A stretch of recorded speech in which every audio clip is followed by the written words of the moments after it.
Mutlu akşamlar efendim. Hoş geldiniz KON TV ekranlarına. Güzel bir akşamüstü diliyorum hepiniz için. Bugün neler oluyor da gerçekten çok önemli bir konuyu neler oluyor masasına yatırdık. Tabii ki ülke gündemi çok yoğun, ekonomi yoğun, seçim süreci yoğun ama bir de sağlıkta bir yoğunluk yaşıyoruz. Özellikle son dönemde kime sorsak ya da kiminle karşılaşsak hastayız, gribiz ya da soğuk algınlığım var gibi cevaplarla karşılaşıyoruz. Peki biz ne yaşıyoruz? Gerçekten bu soğuk algınlığı mı yoksa grip mi?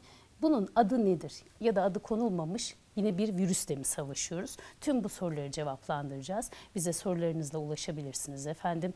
Doktor Kutsi Öncü, Konya Akademi Hastanesi Başhekimi bizimle birlikte. Kutsi Hocam'la birlikte bugün masamızda bu konuyu konuşacağız. Çok da güzel anlatacak. Özlemiştik de. Hocam hoş geldiniz. Sağ olun Ayşegül Hanım. Çok teşekkür ederim. Ben de sizin programınızı özlemiştim. Evet, biz de özlemişiz. Daha sık yapıyorduk. Evet, sabahları yapıyorduk değil mi hocam? Yapıyorduk. Şimdi akşamüstü izleyicilerimizle birlikteyiz. Efendim dediğim gibi Facebook'tan yayınımız var. Sorularınızı yönlendirin ve bakalım bu griple nasıl mücadele edeceğiz? Salgın var mı? İşte dediğim gibi vakalar neden arttı? Hepsini konuşacağız. Hocam, evet. Grip mi, soğuk algınlığı mı? İkisinin arasındaki fark ne? Ve biz neyle mücadele ediyoruz şu anda? Evet. Şimdi isterseniz bizim atasözlerimiz her zaman çok değerlidir. Gerçekten her biri için ciltler dolusu kitap yazılacak sözlerimiz. Evet. Ben aynı zamanda Ziya Paşa'nın bir atasözümüzü paylaşmak isterim. Halk içinde muteber bir nesne yok devlet gibi, olmaya devlet cihanda bir nefes sıhhat gibi. Biz ne zaman anlıyoruz? Rahat bir nefes alamadığımız zaman hasta olduğumuzu anlıyoruz. Veya sağlık dediğimiz bedenen, ruhen ve sosyal olarak iyilik içinde bulunduğumuz halin bozulduğu bir anda hastalı olduğumuzu, iyi gitmediğimizi anlarız. Şimdi sizin de ifade ettiğiniz gibi gerçekten şu süreçte ülkemiz biz değil sanırım dünyada çünkü medyadan takip ettiğimiz tabloda benzer şekilde diğer ülkelerde de ciddi bir toplum sağlığıyla karşı karşıyayız. Toplum sağlığı problemleri içerisinde ülkemizde özellikle Konya'mızda da aynı şekilde karşı karşıya kaldığımız tablo soğuk algınlığı, grip, bu grip mi, Covid mi, soğuk algınlığı mı, başka bir bakteriyel enfeksiyon mu nedir? Başımızın belası diyor. İnsanımız ve hastanelere koşuyor. Şu anda yoğun bakımlar doldu. Hastaneler yatan çocuk hastalarıyla ciddi anlamda doldu. Sadece çocuklar değil, özellikle erişkin kişilerde de üst solunum yolu hastalıkları tablosunu ağır bir şekilde seyrettiği zatürre vakalarıyla karşı karşıya hastanelerimiz ve yoğun bakımlarda bu anlamda dolu. Şimdi şöyle izah edelim. Şimdi her mevsimin kendisine özgü hastalık kümeleri vardır. Genelde kış aylarında sonbahar işte ortaları itibariyle ve kış aylarının başlangıcı ortası itibariyle baharında ilk dönemleri itibariyle sıkça karşılaştığımız hastalıklar genelde viral enfeksiyonlar. Viral. Nedir bu viral? Bu virüs nedir? Nasıl bir melanettir? Şimdi virüs dediğimiz mikroplar çok basit mikroplar. Bunlar moleküler seviyede. Bozacağım bir yeri yok. Yani siz bir bakterinin, biz mikropları dörde ayırırız. İşte en büyüğünden küçüğüne doğru insek parazitler, mantarlar, bakteriler, virüsler. Şimdi virüsler yapısal özellikleri itibariyle moleküler canlılardır. Ya DNA dediğimiz dezoksiribonükleik asit ya da RNA dediğimiz amino asitlerden oluşmuş bir mikrop kümesi. Aslında bu mikroplar dışarıda canlı da sayılmayabiliyor. Hatta bunlar genel anlamda mikrobiyoloji biliminde yarı canlı, canlanmaya hazır oluşumlar, mikroplar diye tanımlanırlar. Bunlar organizmaya girdiği zaman canlanıyor ve bu mikroplar hücrenin içinde çoğalıyor. Molekül olduğu için, moleküler mikroplar olduğu için hücrenin sitoplazmasının içerisine giriyor. Birse 1000 oluyor, 1000'se milyon oluyor, milyar oluyor ve hücreyi patlatıyor ve binlerce hücre içerisine yayılarak tablo çok hızlı bir şekilde gelişebiliyor. İşte biz bunlara virüsler diyoruz. Bu virüsler kendi içinde belki binlerce gruplara ayrılabilir. Bizim bugün karşı karşıya olduğumuz virüsler grip virüsleri, çoğunlukla enfluenza virüsleridir. Bu virüsler soğuk algınlığına neden olanlarda virüslerdir. Zatürreye neden olanlarda, sinüzite neden olanlarda, boğaz ağrısı, işte çeşitli semptomlarla karşımıza çıkan mikroplarla karşılaştığımız tablolar. Şimdi peki virüsler ve soğuk algınlık dediğim şey motomot aynı mıdır? Aynı değildir. Çünkü soğuk algınlıkların çoğu zaman etkeni tam olarak bir virüs olarak da söyleyemeyebiliriz. Bunlar bir takım antijenik faktörler de soğuk algınlığı şeklinde seyredebilir. Mesela alerjik bünyeli kişilerin atmosfere karışan çeşitli kimyasallar, sanayi atıkları, partiküller, fiziksel maddeler, kimyasal maddeler, bunların tabiata karışıp ve organizmaya girmesi sonucu alerjik duyarlılık gösteren bünyelerin ona karşı verdiği akut tepki de bir soğuk algınlığı şeklinde karşımıza çıkabiliyor. Onda da çok yoğunluk var değil mi? Var, çok fazla tabii çok ki. fazla. Zaten çoğunlukla bir soğuk algınlığı şeklinde karşımıza çıkıyor. Daha sonra semptomlar oturmaya başlıyor. Yani işte nedir ilk karşımıza çıkan? Burunda tıkanıklık, burunda akıntı, genizde yanma, baş ağrısı, öksürük, yaygın eklem ağrıları, boğazda gıcıklanma gibi böyle bir hastalık kümesiyle karşı karşıya kalıyoruz. Semptom kümesiyle karşı karşıya kalıyoruz. Aslında bu semptomlar bugün için Covid şikayetleriyle de hemen hemen motamot örtüştü. Evet, o yüzden biz şimdi acaba Covid yaşayacağız mı ya da yeni bir pandemi gelecek mi ya da böyle bir şey var acaba biz mi bilmiyoruz diye korku içerisindeyiz. Şimdi tabii şöyle bir soru akla gelir. Ne oluyor da biz bu yılda çok şiddetli bir grip tablosuyla karşı karşıya kaldık. Tabii bütün bilim adamlarının, enfeksiyon uzmanlarının, mikrobiyoloji uzmanlarımızın, hocalarımızın hepsinin de yayınlarında olsun, röportajlarında olsun, sohbetlerinde olsun vurguladıkları ortak konu şu. Tabii biz 3 yıl bir yere kapandık. Evlere kapandık, iş yerlerine kapandık. Toplumsal iletişimimiz, ilişkilerimiz, birlikte yaşamlarımız ciddi anlamda izole oldu. Evet. Hal böyle olunca bizim savunma sistemimiz, ordumuz, immün sistemimiz inanılmaz tembelleşti. Ordu karargaha çekildi karakollara, orada yatıyor. Düşman yok. Yani onunla savaşı öğrenecek bir tatbikata girmedi. Bir denemesi olmadı. Dolayısıyla daha önceki deneyimlerinde kayıtlı olanları unuttu ve şimdi karşısına çıkan bu virüsler ve çeşitli mikroplar, hatta çeşitli antijenik maddeler atmosferde bunu, çünkü onlara karşı da vücudun immün sistemi bir bağışıklık geliştiriyor o alergen etkenlere karşı. Dolayısıyla böyle bir orduyla biz hayatı sürdürme noktasına geldiğimiz için bu virüslerle karşılaşınca virüsü tanımıyor. Unuttu. Ona karşı bir hazırlığı da yok. Derhal karargahlarda hareket başlıyor ama hazırlığı yok, mühimmatı yok, silahı yok. Yani antikoru oluşmamış koruma adına. Daha önce o mikropla karşılaşmış immün hafıza dediğimiz çok önemli bir şey. Evet, yani vücudun savunma sisteminin karşılaştığı mikropla ilgili edindiği bilgileri, ona karşı hazırladığı hazırlıkları, kayıt altına aldığı sisteme biz immün hafıza diyoruz. Nasıl biz bir arkadaşımızla, bir dostumuzla 10 yıl, 20 yıl, 40 yıl, 30 yıl önce tanışırız, sonra onunla karşılaşırız ve o tanışıklıktan bir altyapıyla Tabii, geliriz. hatırlarız hemen. Şimdi bu immün sistemde immün hafızaya kaydettiği mikroplar var. Farz et geçen yıl biz işte bir virüs grubuyla, mikrop grubuyla karşı karşıya kaldık.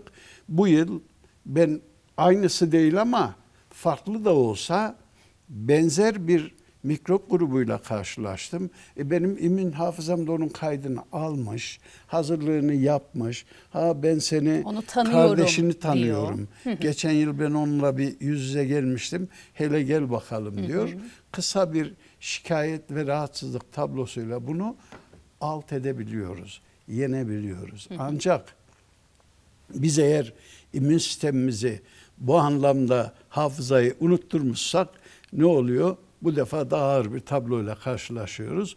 Hülasa biz bu Covid sürecindeki kapanmanın bedelini şimdi bu şekilde ödüyoruz. Çok önemli bir şey söylediniz. Buradan aslında o zaman kapanmasa mıydık? Yani o kapanma bize eksi olarak da mı yansıdı sorusunu şimdi, sormak isteyeceğim ama tabii, o da o zaman gerekliydi şimdi. Yani şimdi tabii o zamanki tabloyu gözümüzün önüne getirdiğimiz zaman yani ben şöyle diyor hatırlıyorum.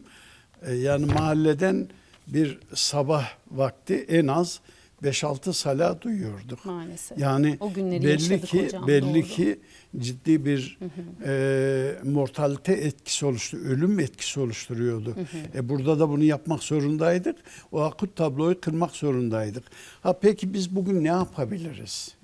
Böyle bir tablo karşısında bize düşen ne? Evet, görevlerimiz ne yapabiliriz, nasıl korunabiliriz ona geçeceğim ama çocuklara bir ayrı pencere açmak istiyorum. Evet. Tamam, hepimiz hastayız, hepimizde var. Bazılarımız hani güçlü, metabolizmamız eğer sağlamsa ayakta geçiriyoruz. Bazılarımız serum desteği alıyor ama çocuklarda da çok önemli ki çocuklara hani hep anne babalar der ya çocuklara olmasın da bana olsun diye. Doğru. Onlar da çünkü zor geçer. Evet, çok çocuklardaki doğru. virüs yine aynı nasıl mücadele edecekler ve deniliyor ki 4-5 farklı virüsle de bir mücadele var çocuklarda. Doğru, çok böyle doğru. midir gerçekten? Doğru, çok onlardaki doğru. farklı mıdır? Şimdi bu konuyla ilgili çeşitli yayınlar da var. Hatta bir hocamızın yanılmıyorsam 1,5-2 ay önce falan bir akademisyen, enfeksiyon uzmanı bir hocamızın yayınını okumuştum. Orada çok ilginç bir şey yayında geçmişti. Şöyle diyor, artık virüsler bir konsorsiyum oluşturuyorlar birbirleriyle. Biri diğerinin gömleğini giyerek. Aslında altta bir virüs var. O bir başka virüsün gömleğini giriyor. Tanınmaz hali İçeri giriyor, tanıyamıyor. Ve içeri girdikten sonra o gömleği çıkarıp başka virüs olarak organizmada farklı bir şekilde etki edebiliyor. Çok yani güzel bu ifade.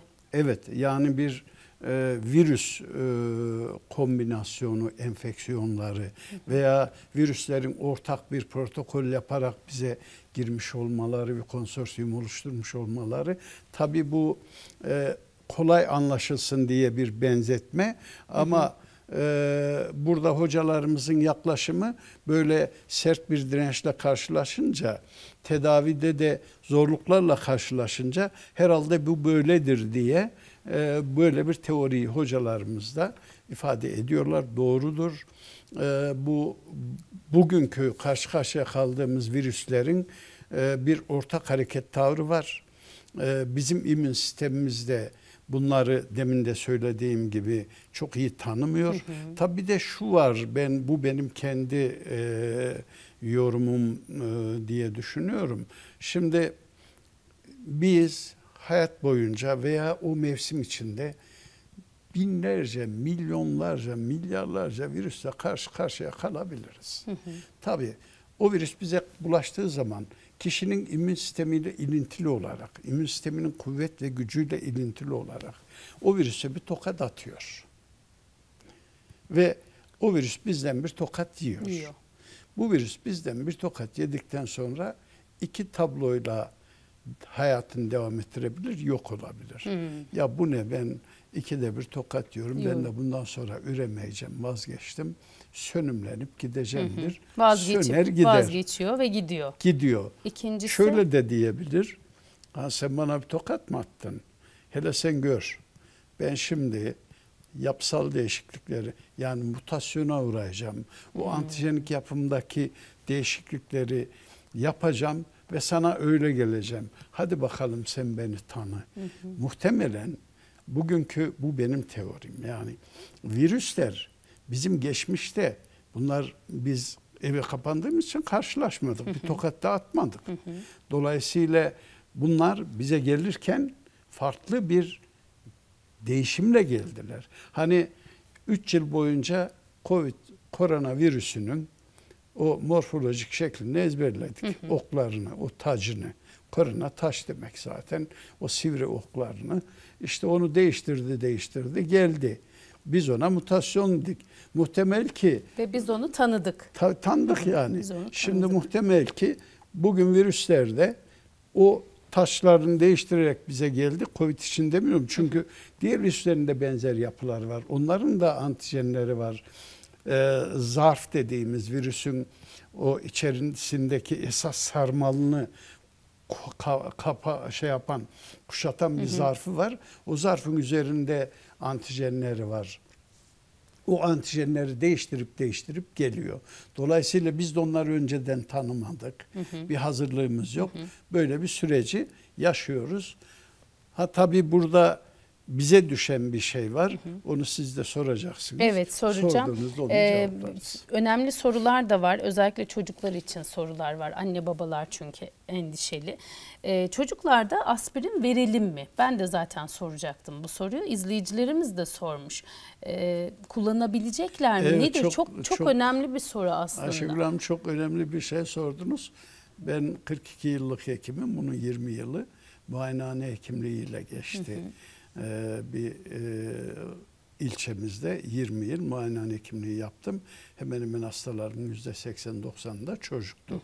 Dolayısıyla o dönemde 1980 ile 2000 yılları arasıydı. Beyin kanamasıyla gelen çok bebek gördüm. Ve çok ilginç. Sonra bunları sorguladığım zaman ailelerin büyük kısmının yoğun aspirin verdiklerini gördüm. Dolayısıyla çocuklarda gelişi güzel aspirin kullanmak, beyin kanaması açısından, böbrek, bağırsak, yani iç organlarda kanama açısından kesinlikle çok önemli. Doktorun şeyi olmadan, hele çocuklarda kendi kafalarından asla aspirin kullanmalarını önermeyiz. Aspirin çok güzel bir ilaçtır. 100 yılı aşmış bir kullanım tarihi olan bir ilaçtır ama hala çok kıymetlidir. Biz kalp duvarının beslenmesiyle ilgili kalp krizlerinde iskemik kalp hastalıkları dediğimiz, yani kalbin kendisini besleyen damarlarının kalbe yeterli kan veremeyip kalbin beslenmesiz, oksijensiz, kansız kalıp kriz geçirdiği tablolara iskemik kalp hastalıkları diyoruz. Biz bu hastalarda bazen birkaç aspirinle birkaç dakika içerisinde rahatladığını görürüz. Ağızdan kırarak verdiğimiz veya suda eriterek verdiğimiz aspirinle, ama bebeklerde böyle değil. Çok önemli. Bebekte aspirin antiinflamatuar etkisi yüksek. Antiinflamatuar demek iltihap hücrelerinin bir yerde kümeleşerek o dokunun hasarlanmasını neden olan etkiyi kırmakta faydalı, ama bunun yanında kanın pıhtılaşma faktörlerine etki ederek özellikle trombosit grubu dediğimiz, yani kanın pıhtılaşmayı sağlayan mekanizmasını engelleyerek kanamaya neden olabilir. O nedenle asla çocuklarda aspirin kullanımını önermiyoruz. Yetişkinlerin de doktor tavsiyesi doğrultusunda kullanmalarını öneririz. Onlarda da mide kanaması yatkınlığı olan, daha önce mide kanaması geçirmiş, midede büyük ülseri var, yarası var, öyküsü var. Bunların da bu konuda dikkatli olmalarını Sanırım öneriyoruz. kronik hastalığı olanlarda, özellikle şeker hastalarında falan da önemli. Öyle değil mi hocam? Yani doktor... Şöyle, şeker hastalarında biz aspirin verdiğimiz olur. Çoğunda da çok faydalı olur. Niye olur? Çünkü şeker hastalarında kan dolaşımı zayıflar. Zayıflıyor. Yani onlarda arteriyopati dediğimiz, yani damar komplikasyonları var. Şeker hastalarının zaten bizim en çok korktuğumuz komplikasyonu damar bozukluklarına neden olması.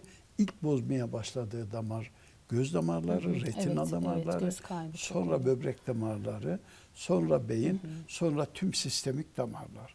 Dolayısıyla şeker hastalarında damar komplikasyonları çok önemlidir.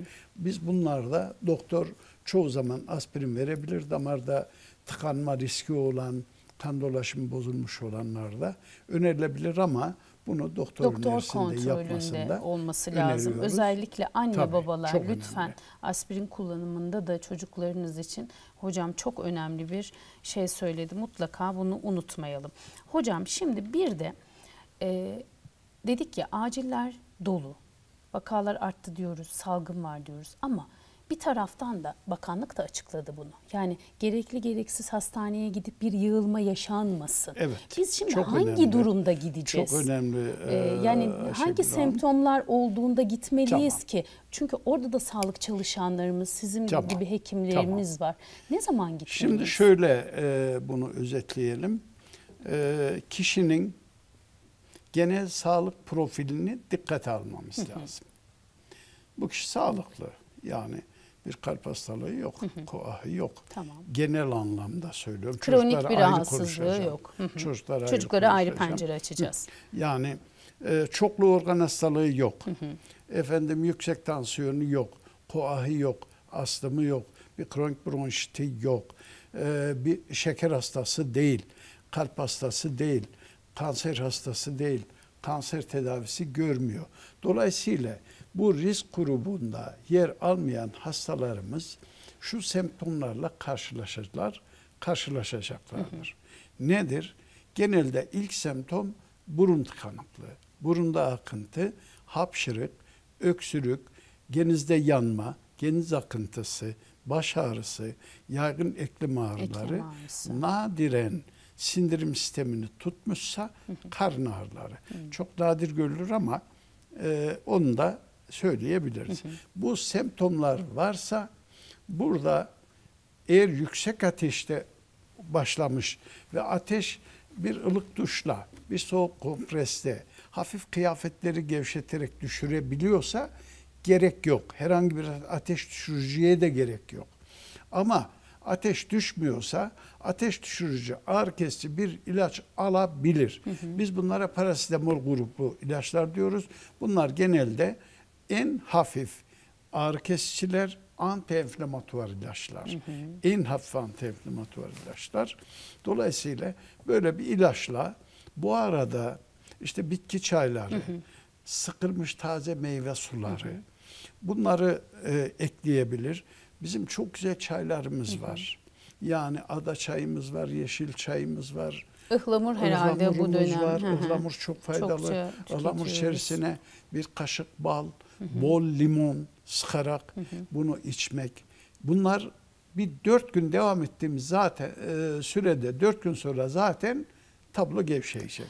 O zaman o 4 gün sonra ayaklandıysak hastaneye gitmeye gerek yok.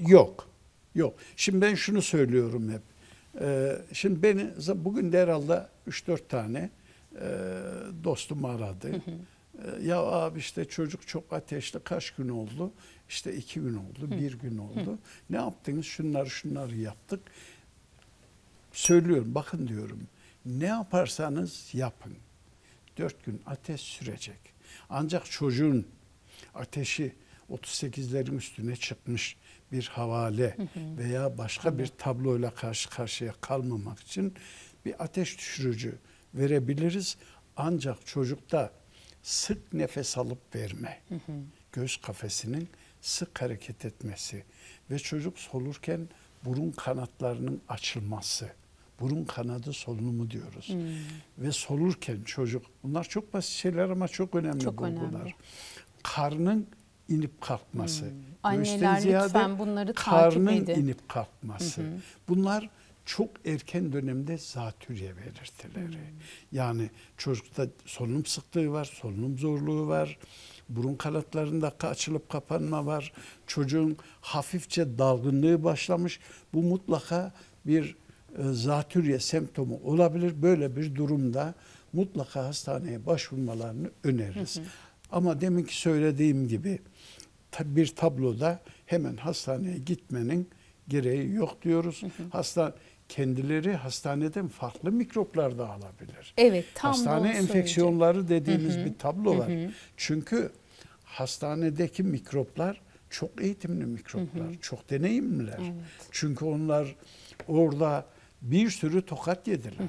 O tokat sonucunda da güçlendiler. Kendileri tedbir aldılar. Ya zarlarını kuvvetlendirdiler veya yapılarında değişiklik yaptılar. Bir takım tedbirler aldılar. Dolayısıyla kolay kolay teslim olmazlar. Biz bunlara direnç diyoruz. Yani antibiyotiklere karşı ve mikrop öldürücü ilaçlara karşı genel anlamda bir direnç kazanmıştır. Hastaneye böyle anlamsız bir şekilde gelindiği zaman buradan böyle bir enfeksiyon da alma ihtimali var. Yani belki çok ciddi bir sorununuz, enfeksiyonunuz ya da bir virüsle karşı karşıya değildiniz ama gittiniz acilde zaman geçirdiniz. Olmayan virüsü orada kaptınız ve eve döndünüz. Kesinlikle. Bunu da düşünmek lazım. Evet. Tabii ki o yığılmaları da engellemek gerekiyor. Tabii. Çünkü orada çalışan daha rahat sağlık, hizmet üretilebilir. evet, hizmet içinde İnsanlar önemli. daha sağlıklı bir şekilde hizmet alır. Şimdi Ayşegül Hanım hastanede başhekim olmam hasebiyle zaman zaman servise çıkar, hastalarımızı ziyaretler, hal hatırlarını sorarım. Bir şey burada paylaşmak istiyorum. Lütfen Çok önemli bir hocam. şey paylaşmak istiyorum. Buyurun. Şimdi hastamız diyelim ki ortopediden diz protezi olmuş, kalça protezi olmuş veya bir ameliyat geçirmiş. Şimdi giriyorum odaya, inanın 10 kişi, çocuklar da var. Evet. Sanki orası çocuk bahçesi. Diyorum ki sanki ev ziyareti yapıyorlar, evet, hastane yani değil. Şimdi hemşirelerimize diyorum ya arkadaşlar söylemediniz mi? Doktor bey bir sürü haşladılar bizi ya. Söyledik ama mümkün değil ki anlatmak. Şimdi ben giriyorum diyorum ki bakın değerli kardeşlerim siz bizim misafirimizsiniz. Biz sizden rahatsız olmayız. Ancak bu hastamız çok büyük bir ameliyat geçirdi. Ya dizinin iki ucundan da kemik kestiler. Orası suni eklem çaktılar. Bunun travmasını siz biliyor musunuz? Şimdi alıp getirdiniz bir virüs, bir bakteri, başka bir enfeksiyon. Bulaştırdınız. Biz burada bununla uğraşırken hastayı bundan kaybederiz. Kaybedebiliriz. Ne olur diyorum. Gelin şu kapıdan bir elle selamlayın, gidin. Yani burada kahvehane kültürü gibi veya orada aile toplantısı gibi, dertleşme mekanı gibi bunu kullanmayın diyorum. Bir de hala bunları konuşuyor olmamız kötü. Yani artık bildiğimiz şeyler bunlar ama yani kaç yere yazmışızdır. Şu saatten sonra ziyaret yapmayın. Hastalarımızın sağlığı için diyoruz ama insanımız ben buna para verdim. İşte ya bu tür bir de zaten hani sevdiği için geliyor. Tabii. Ama madem Sevdiğini seviyorsun, kaybedecek. evet, madem sevdiğine zarar verecek. Doğru hocam. Onun çok için güzel söylediniz. bunu da vurgulama ihtiyacı çok duydum. güzel oldu. İyi ki vurgu yaptınız bu konuda. Hocam o zaman şimdi diyelim ki hepimiz griple, salgınla, soğuk algınlığıyla mücadele ediyoruz. Nasıl koruyacağız kendimizi? Evet. Öncesinde de ya da olduk soğuk algınlığı ki hepimizde var. Hepimiz sıcak sularımızla aslında dolaşıyoruz ya da zencefil falan hani ek takviye yapıyoruz ama nasıl korunacağız? Özel bir formülü var mı bizimle paylaşacağınız? Evet. Hem ilaç olarak hani doktorların verdiği süreçte de ilaçları doğru kullanma noktasında hem gereksiz hem saatinde doğru kullanma hem de bitkisel olarak biz bununla nasıl mücadele edeceğiz? Evet, Ayşegül Hanım çok önemli bir konuya temas ettiniz gerçekten. Burada da çok yanlışlarımız var. Doğru bildiğimiz çok yanlışlar var. Öncelikle şunu vurgulamak istiyorum. sağlıklı yaşamın anayasası var. Bir kere biz hastalanmadan önce ne yapalım? Şimdi ben bunu pek çok, belki sizin daha önceki programlarda da bahsetmişimdir diye tahmin ediyorum. Sağlıklı yaşamın 7 maddelik bir anayasası çok var. güzel. Bunu Sağlıklı genel yaşama anlamda anayasası. söylüyorum. Anayasa. Değişmez anayasa. 1. Temiz hava. Nerede temiz hava? Bireysel anlamda temiz hava. Kitlesel anlamdaki temiz hava kimin sorumluluğu? Devletin sorumluluğu. Belediye başkanları otursunlar, onun çaresini üretsinler. Çevre il müdürlükleri otursunlar, onlar onu üretsinler. Bana düşen ne? Kendi havamı temiz tutmam. Temiz tutmak. Nasıl Benim tutacağız hocam kendi havamızı temiz? Kirlendiren en büyük etken ne? Sigara. Sigara.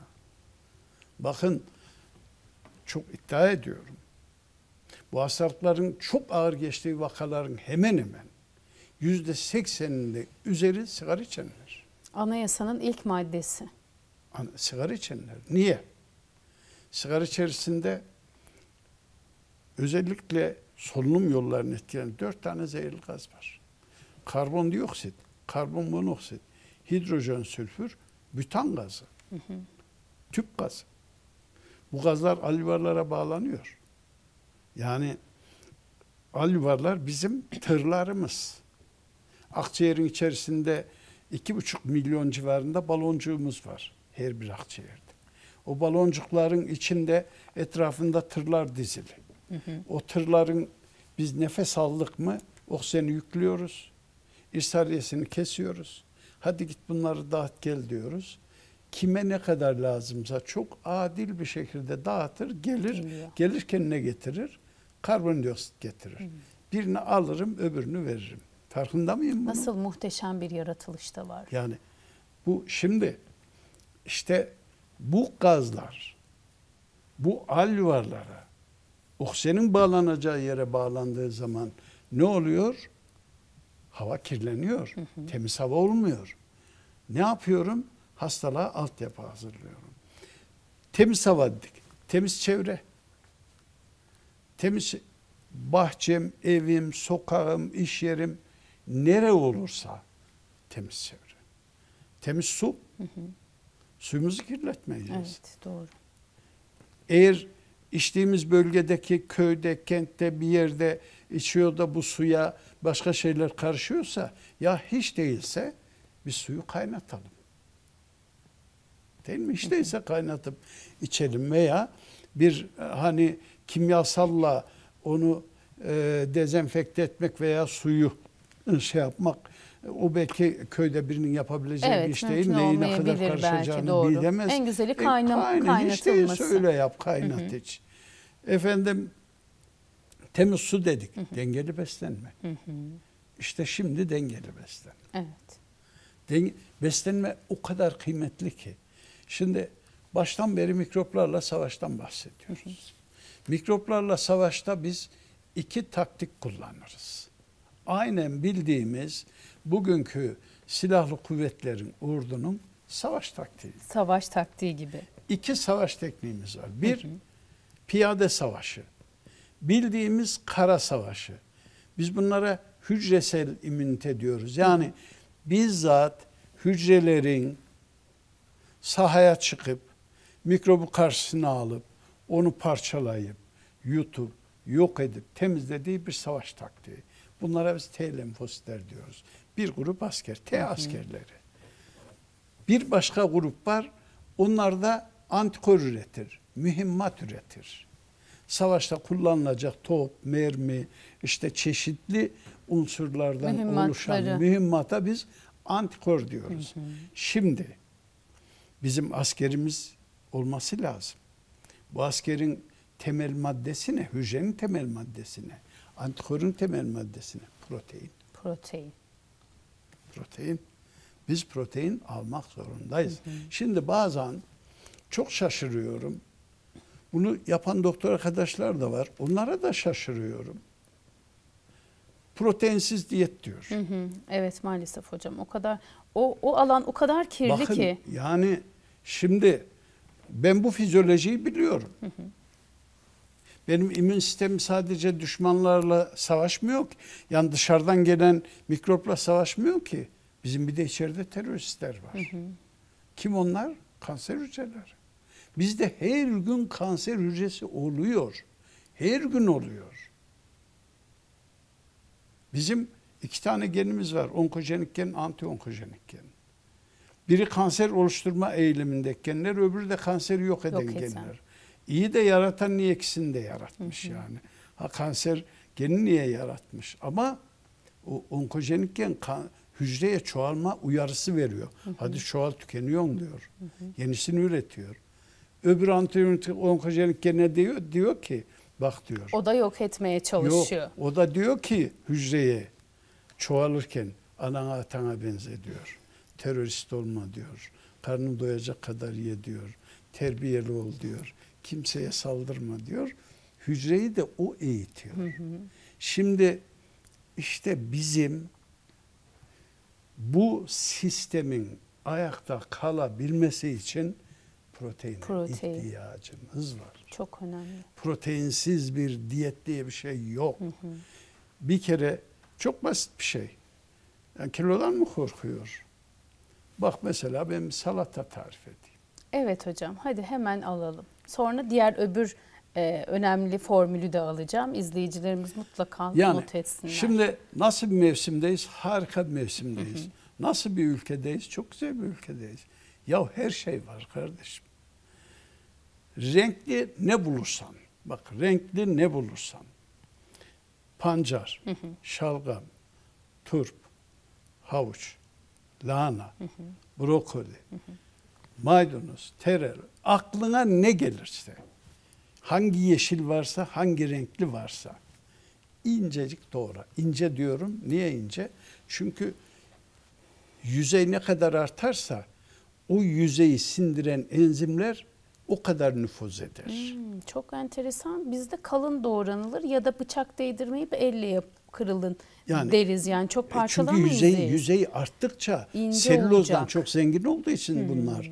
O selülozu bizde selülaz enzimi yok. Yani hayvanlarda var selülozu sindiren enzim. Öyle olunca biz onu sindirme konusunda daha kolay olsun diye kesi yüzeylerini artırıp sindirimini hızlandırmamız lazım. Tamam. O zaman rende en güzeli. Yani olabilir. Ama çabuk onu beklet de ertesi gün ye, öyle değil çünkü oksitleniyor. Evet, o da önemli. Şimdi bütün renkleri koyduk. Bunun içinde ne var? Mineral var, elektrolit var, vitamin var. Yani her şey var bu renkli şeylerin içerisinde. Hele çok önemli bir şey var. Kanın pıhtılaşmasını engelleyen likopenler var. Damar tıkanıklığını önler. Metabolizmayı hızlandırır. Kanser hücrelerinin engellenmesini sağlar. Şimdi bu renkleri koyduk. Bunun içerisine ne lazım? Protein. Mesela çok kaliteli bir protein salatası.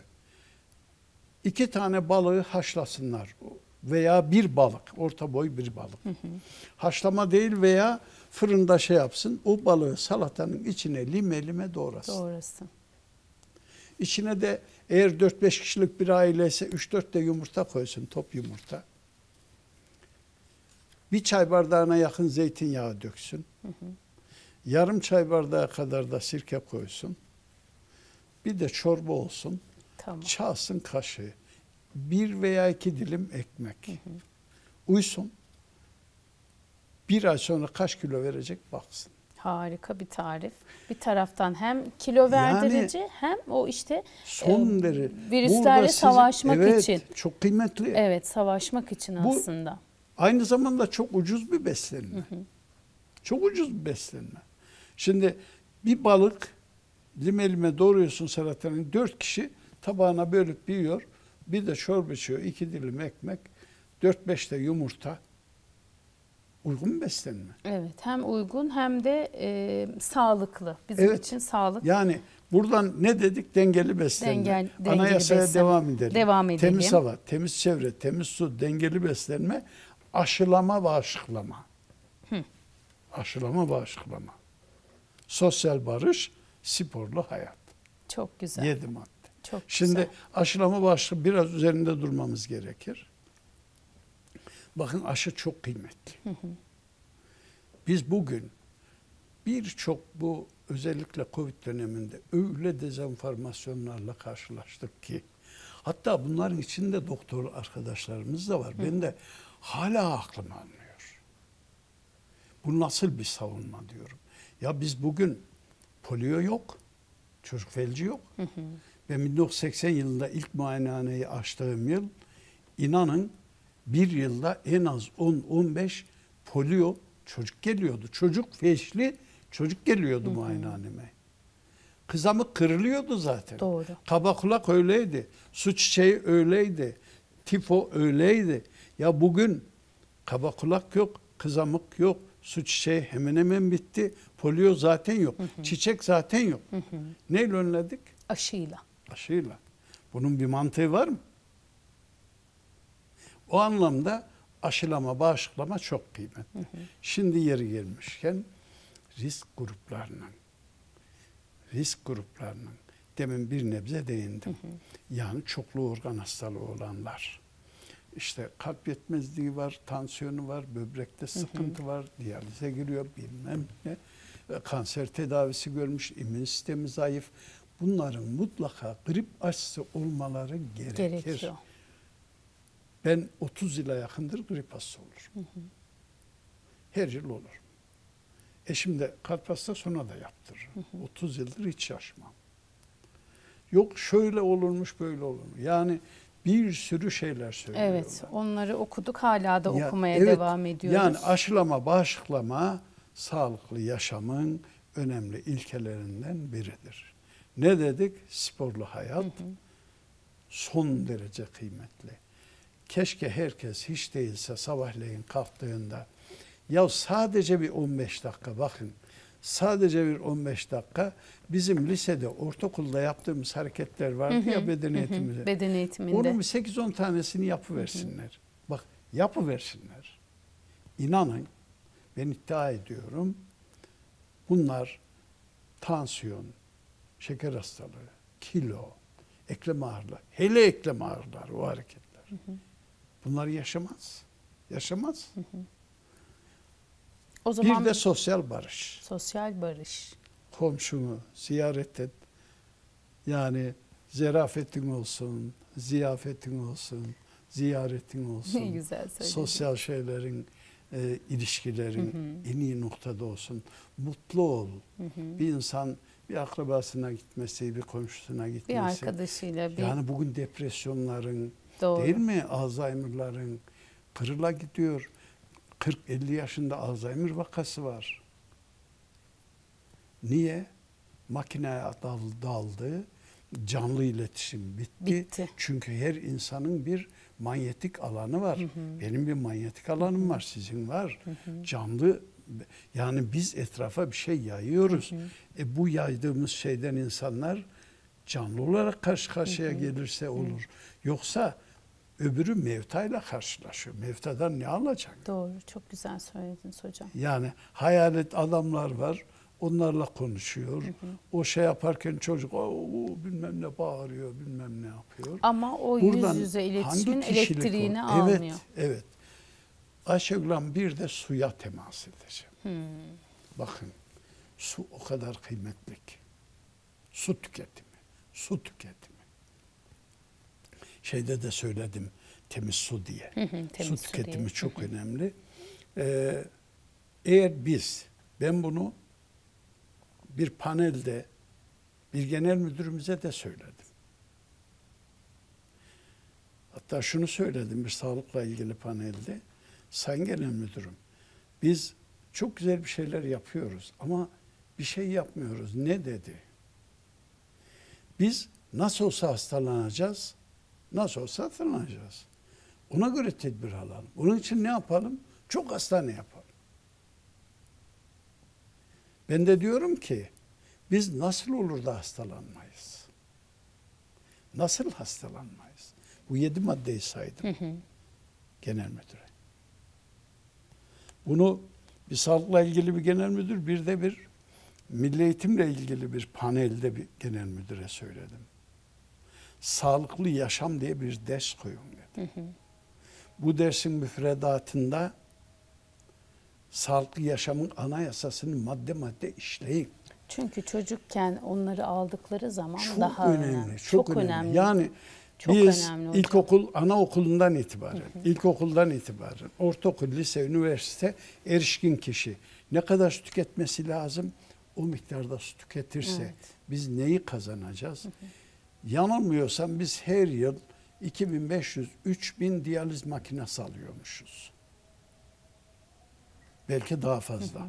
Şimdi biz bu kadar, eğer herkes, mesela erişkin bir kitle, kişi 2-2,5 litre günlük su tüketirse, şu saydığım şeylere de uyarsa böbrek hastası olmaz. Olmaz. O zaman diyaliz makinelerine de ihtiyaç ya düşünün kalmaz. siz, her bir diyaliz makinesi 150 bin euro. Evet. Oradan da bir Yani katkımız oradan kalan olur. parayı milletimize dağıtalım. Doğru. Hocam hemen şu hani önemli bir korunmak için formül var diye hızlıca 3 dakikam var çünkü bitirmem lazım. Ne yapacağız? Lütfen hemen not edin. Ne yapacağız hocam? Şimdi bir şey daha var. Sizinle yayın öncesinde de hocam söylemiştim. Evet, buyurun. Ben kendim de yaptım. Çok da hastalarıma da öneriyorum. Zeytinyağı, limon. Yani şöyle büyük bir su bardağına Evet, 4-5 şu su bardağına koyacağız. Evet, 4-5 limonu sıksınlar. Üstüne de zeytinyağı koysunlar. Dolapta dursun. Her sabah aç karnına bir çorba kaşığı alsın, gargara yapsın, sonra yutsun. Yutsun. Sabah, yapıyor? akşam. Evet, bu viral enfeksiyonların laringiste oluşturduğu, yani solunum borusunda oluştuğu, çünkü aylarca süren öksürükler var. Ben bunu uygulayıp bir hafta sonra öksürüğü geçen çok insan biliyorum. Ah, çok önemli. Özellikle Yani, şu dönemde evet, öksürük yani o kadar bunu çok ki. Hastalığı beklemeden bunu sağlıklıyken yapsınlar. Bu çok önemli. Tedbirler, korunma konusuna gelince beslenmeyi bahsettik. Bizim bugün en çok sıkıntı yaşadığımız şey yine sıkı temas. Yani kafeler tıklım dolu. O da çok Efendim önemli. eğlence yerleri aynı şekilde. Otobüsler, şunlar bunlar. Biz maskemizi takalım. Burada hem kendimiz karşıdan bulaşa maruz kalmayız, hem de karşıya bulaştırmayız. Hiç değiliz. Hele risk grupları için. Hele risk grupları için olabildiğince çok sıkı temas değil, mesafeli. Tamam, akraba ziyaretleri olsun, gitsinler, gelsinler. Ama zaten bir akraba ziyaretinde, evde oturmalarda falan öyle kolay kolay şey olmaz. Ama kalabalık aile ortamlarda, bireylerinden biri semptomları varsa, yani bir enfeksiyon belirtileri varsa gitmesin. Bir hafta beklesin. Hem kendi sağlığı Hem için hem kendisinin hem de, karşıdakinin sağlığı için. Yani bu bir kombine tedbir kümesi. O anlamda buna dikkat etsin. Yine maske diyoruz, mesafe diyoruz, hijyen diyoruz, beslenme diyoruz ve bunları çok önemsiyoruz. Maske, mesafe, hijyen bizim hayatımızda hep olacak. Çünkü şu zamanda, şu dönemde yaşadığımız bu hastalıkların tedavisi için önce kendimiz korunacağız. Yani doktora gitmeden önce önlemlerimizi kendimiz alacağız. Bir de hocamın dediği o zeytinyağı ve limonu yapmayı unutmayın. Evet. Bu sadece bu dönemki hastalık için değil, her zaman sizin için önemli olacak. Hatta kötü kolesterolü, trigliseridi düşürüyor. Öyle kilo alacağım diye şey yapmasınlar, metabolizmayı da hızlandırıyor. Eklemlerdeki bağ dokusunu kuvvetlendiriyor. Yani elastik dokuları, kolajen dokuları kuvvetlendiriyor. Çünkü eklem hastalıklarının en büyük sebebi kolajen doku hasarlarıdır. Kıkırdak hasarlarıdır. Onları da onarıyor. Saran o torba, sinovia dediğimiz torbaları da onarıyor. Çok teşekkür ediyorum hocam. Ben teşekkür ederim. Sağlıklı günler diliyorum size sağ de. olun, çok İyi sağ ki olun. varsınız gerçekten. Sizin nezdinizde bütün sağlık çalışanlarımız iyi ki var. Evet. Değerli bilgileriniz için yine çok güzel bir program gerçekleştirdik. Çok sağ olun. Sağ olun. Ben de konteğimize teşekkür ediyorum. Sağ olun. Sağ olun. Efendim sağlıklı, güzel bir hafta diliyorum. Önümüzdeki hafta neler oluyor masasında yine önemli bir konuyla karşınızda olacağız. Mutlu akşamlar. olun.